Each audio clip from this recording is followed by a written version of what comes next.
I just completely transformed my home. Finally. After years of trying to keep everything tidy and always ending up back at square one. Do you know what the secret was? I discovered the 3 mistakes that were sabotaging me all along. And I bet you make at least one of them too. When I saw my living room again after being away for a week, I almost cried. The same piles of stuff on the chairs, the same drawers that wouldn't close, the same feeling of failure. Why can't I keep anything organized? I would ask myself every time. I tried systems, bought storage boxes, watched thousands of videos, and nothing worked. Until I realized that it wasn't my method's fault, but the mistakes I kept repeating without realizing. Mistakes that I learned to identify by studying how Japanese families keep their homes so functional and tidy for generations. And the most interesting part, it wasn't as complicated as I imagined. The first mistake is buying new things without thinking about the space they will occupy. Have you ever stopped to think about how many times you walked into a store or opened a website and bought something without even having a specific place to put it? I did this every week. I'd see something pretty, different, or on sale, and just buy it. Then, the bag would sit in a corner for days, sometimes weeks, until I figured out where to put it. Once, I bought a beautiful fondue set, the complete kind, with various molds and stands. I paid a lot and was super excited to use it. Do you know how many times I actually used it? Once. And do you know where it sat for the next 2 years? Taking up space at the back of a cabinet, making me feel guilty every time I saw it. I learned that in traditional Japanese homes, every object has a clear purpose and a designated place. Before bringing something new into their homes, they ask themselves, where will I store this? How often will I use it? Do I have space for this? These are simple questions, but they completely changed my relationship with shopping. I started doing a practical exercise. Before buying anything, I take a picture of the item and wait 3 days. If after that time I still remember it and feel like I really need it, then I consider making the purchase. But first, I think about where it will go when I get home. No place, I don't buy it. Simple as that. This practice has reduced my impulsive purchases by more than 80%. I discovered that most of the things I thought I needed were just fleeting desires that passed quickly, and my credit card has really appreciated it. The second mistake I found was not having a daily organization routine. I always put off tidying everything up at once, usually on weekends. The result? I would spend hours and hours trying to bring order to the chaos, getting exhausted and irritated, and by the following week, everything would be messy again. In Japanese homes, there are small daily routines that prevent clutter from accumulating. You don't have to be a perfectionist or spend hours cleaning. Just a few minutes each day make all the difference. I started establishing a simple routine of 15 minutes in the morning and 15 minutes before bed. In the morning, I make my bed as soon as I get up, pick up any clothes that might be scattered around, and clean the bathroom sink after use. At night, before going to bed, I walk through the living room and kitchen picking up anything out of place and making everything ready for the next day. It may seem like a little, but those 30 daily minutes prevent clutter from piling up. By the time the weekend comes, I no longer have that mountain of things to organize, and the best part, I no longer feel overwhelmed or guilty about not being able to keep the house tidy. A tip that helped me a lot was the 5-minute rule. If something takes less than 5 minutes to do, I do it right away, instead of putting it off. Dishes to wash? If there are only a few items, I wash them immediately. Mail to sort? I deal with it right away. This prevents small tasks from piling up and turning into an impossible monster to tackle. The third and perhaps most important mistake is keeping things just in case. How many times have you thought, I haven't used this in years, but I'll hold on to it? You never know when it might be useful. I used to keep clothes that no longer fit me.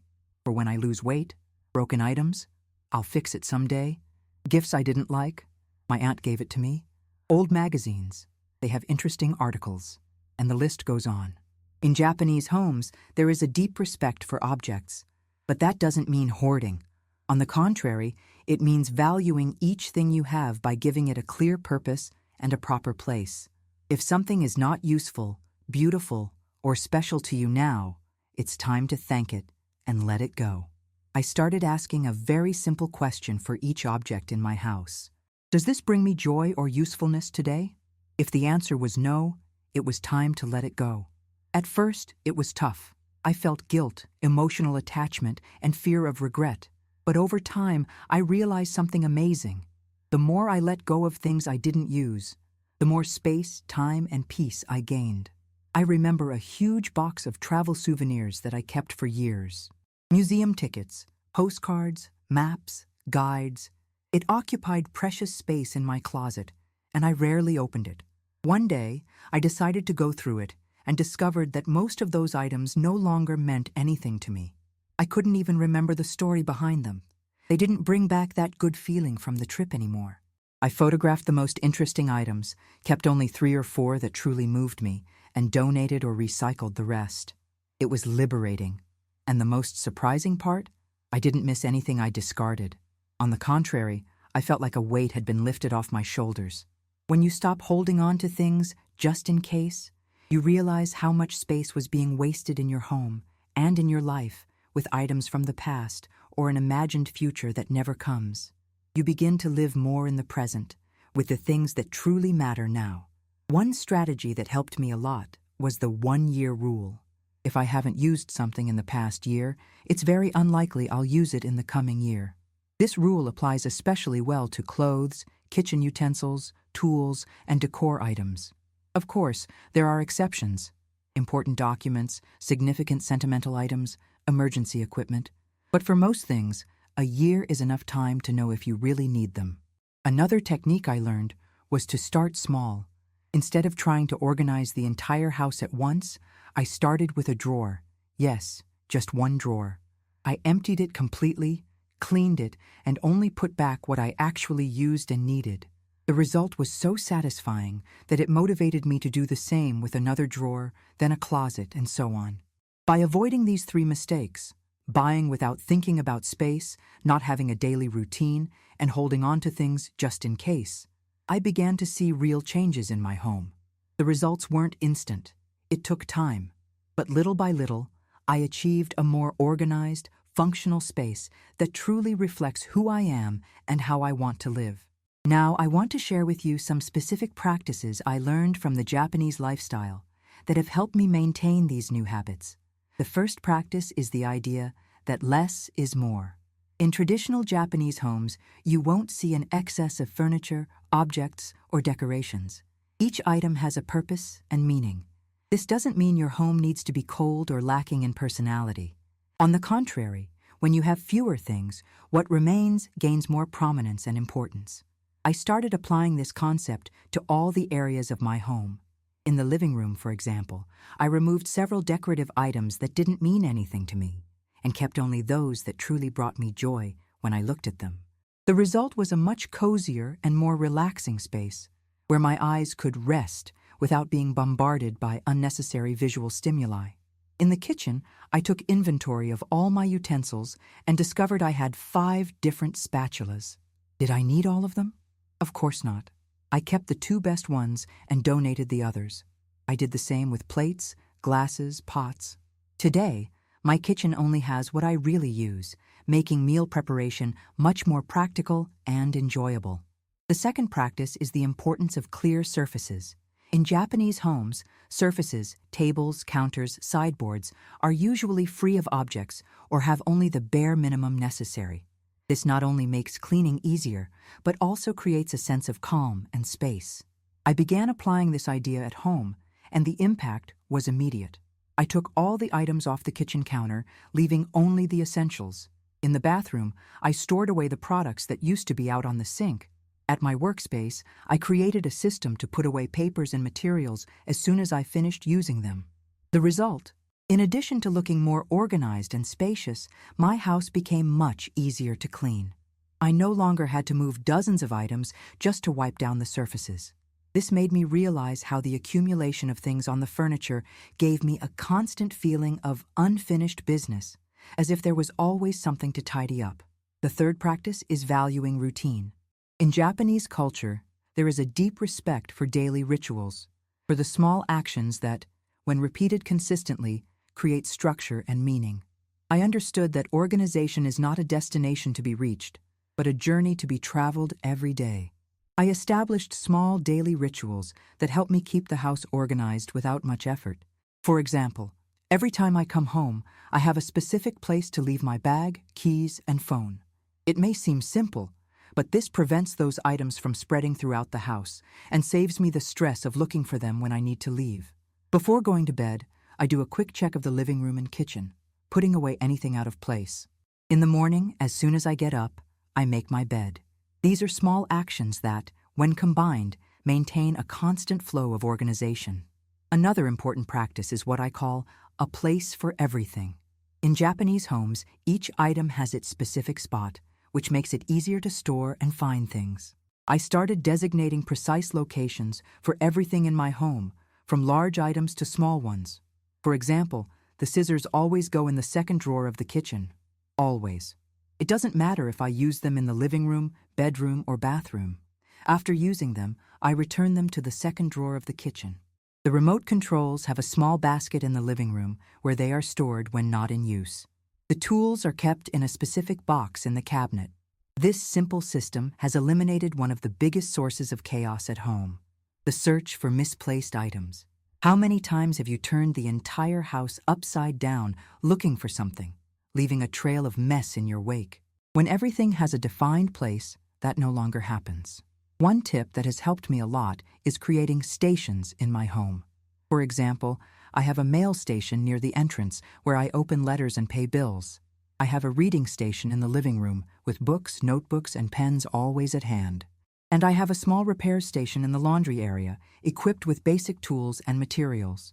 These stations prevent activities from spreading throughout the house. If I need to fix something, I know exactly where to find the tools, and I have an appropriate place to make the repairs instead of improvising on the dining table or the couch.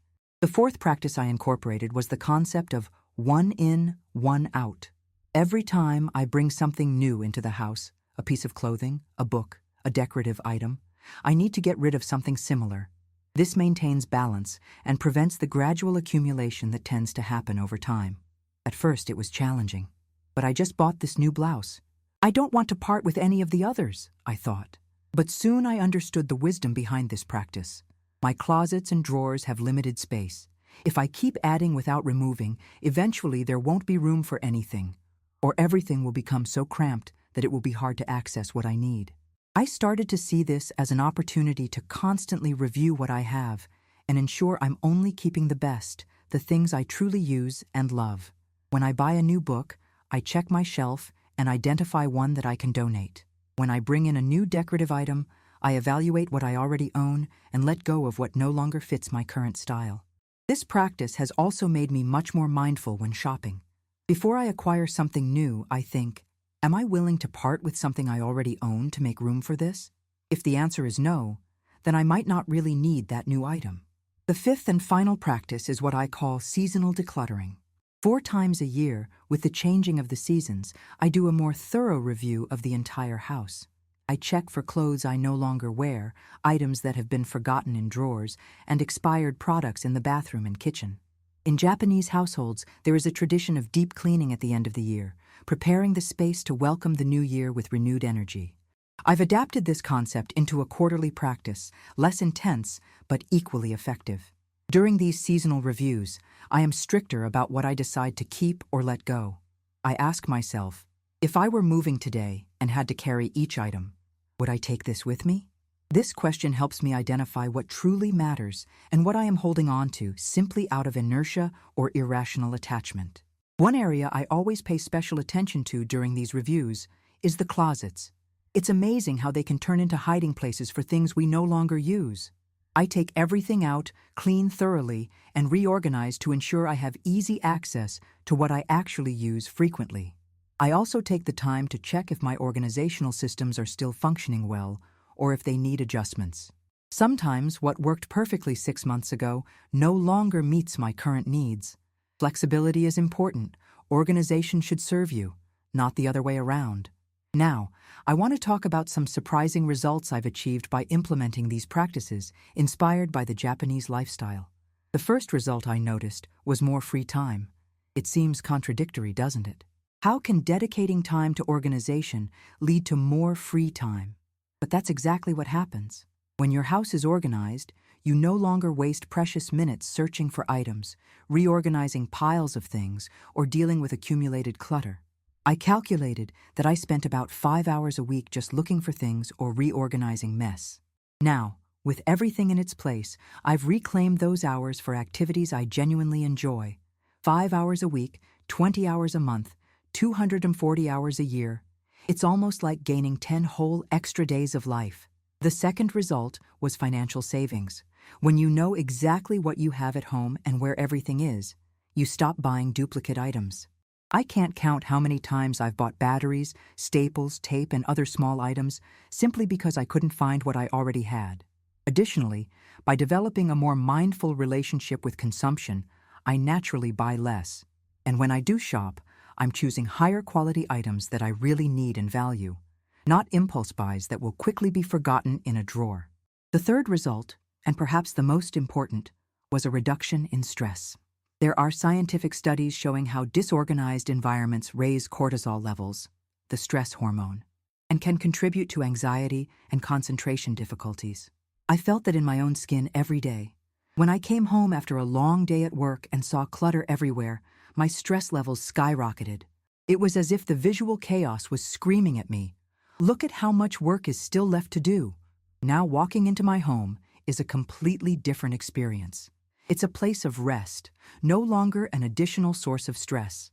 I also notice that I sleep better, focus more easily on work and household tasks, and have more energy to welcome friends over.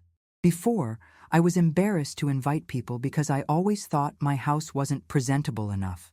Now I can invite someone over for an impromptu coffee without panicking. Another unexpected benefit has been the improvement in my family relationships. I lived with my partner, and we had frequent arguments about mess. He complained that I left things lying around, while I complained that he didn't help enough with organization. It was an endless cycle. By implementing simple and clear systems, with specific places for everything, and easy-to-follow daily routines, the arguments have practically disappeared. Now we both know exactly what needs to be done and how to do it. The house has become a harmonious space for both of us, no longer a battleground. I also realized how physical organization impacts mental organization. When my space is tidy, my mind seems clearer and more organized as well. I find it easier to make decisions, plan activities, and stay focused on what's important. It's as if external clutter reflects and amplifies internal clutter. By creating order in our environment, we naturally create order in our thoughts and emotions. It's no coincidence that many meditation practices start with preparing the physical space. One last benefit I want to share is the feeling of control over my life. For a long time, I felt like I was always chasing after problems, always reacting to circumstances instead of directing them. Clutter was part of that feeling. It was as if my house had a mind of its own, naturally tending toward chaos despite my efforts. By developing consistent and mindful organization practices, I regained that sense of control. Today, I know I can create and maintain the environment I desire for myself. This has given me the confidence to apply the same principles in other areas of my life, such as finances, work, and relationships. But it wasn't all smooth sailing on this journey. I faced challenges and setbacks, moments when the mess returned and I felt discouraged. The important thing was not to give up and to understand that organization is an ongoing process, not a final destination. One of the toughest challenges was dealing with sentimental items. Letters from friends, gifts from family, souvenirs from special moments. How do you let go of these things without feeling guilt or fear of losing the memories associated with them? I discovered that the solution wasn't necessarily to throw everything away, but to be more selective and find better ways to honor those memories. For example, instead of keeping all the letters I've received throughout my life in dusty boxes, I selected the most significant ones to keep and took photos of the others before letting them go. With gifts, I learned that I can honor the sentiment of the person who gave them to me without needing to keep the item forever, especially if it's not something I use or appreciate. The love is in the intention, not the physical item. Another challenge was staying motivated over time, especially when the results weren't immediate. The complete transformation of my home took months, not days. There were moments when I felt overwhelmed and tempted to give up. What helped me was breaking the process down into small, achievable steps and celebrating each accomplishment.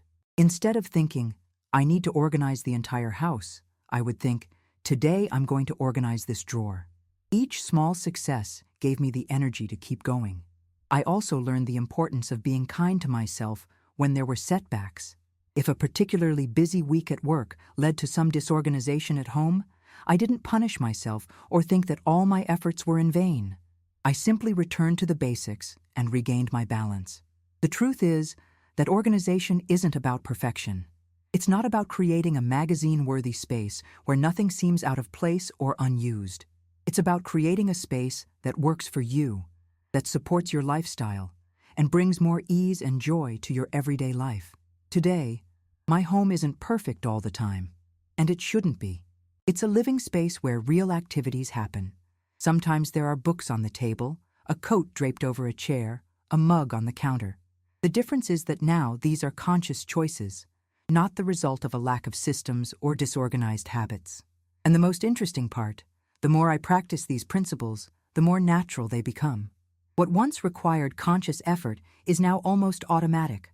Putting things away in their place, keeping up with daily maintenance, thinking twice before buying something new. All of this has become part of my daily routine, not a constant struggle against my nature. If you are just starting on this journey, I want to encourage you to take the first steps. Start small, a drawer, a shelf, a corner of the table. Don't try to transform everything at once. Celebrate each small victory and be patient with yourself. Remember the 3 mistakes we need to avoid: buying without considering space, not having a daily routine, and keeping things just in case. By eliminating these mistakes and incorporating practices inspired by the Japanese lifestyle, you will be on your way to a more organized home and a more peaceful life. And if at any point you feel unmotivated, remember that organization is not the end goal. It's merely a means to create more space, time, and tranquility in your life. The true aim is to live more consciously, present, and connected with what truly matters to you. I hope these reflections and practical tips inspire you to transform your relationship with your belongings and your space. After all, our home should be a refuge, not a source of stress. It should reflect who we are and who we want to be, not burden us with the weight of the past or anxieties about the future. I'm here to support your journey. In upcoming videos, I will delve deeper into each of these principles and show practical examples of how to apply them in different areas of your home. If you have questions or want to share your own experiences, feel free to leave a comment. Share this blessed video so it can touch and help others like you and me. Don't forget to click the subscribe button if you haven't yet. Thank you from the bottom of my heart for being part of our faith community. If you wish to support our channel a bit more, consider becoming a member. Here are 2 more videos for you to continue your search. Thank you, and may God bless everyone. See you soon.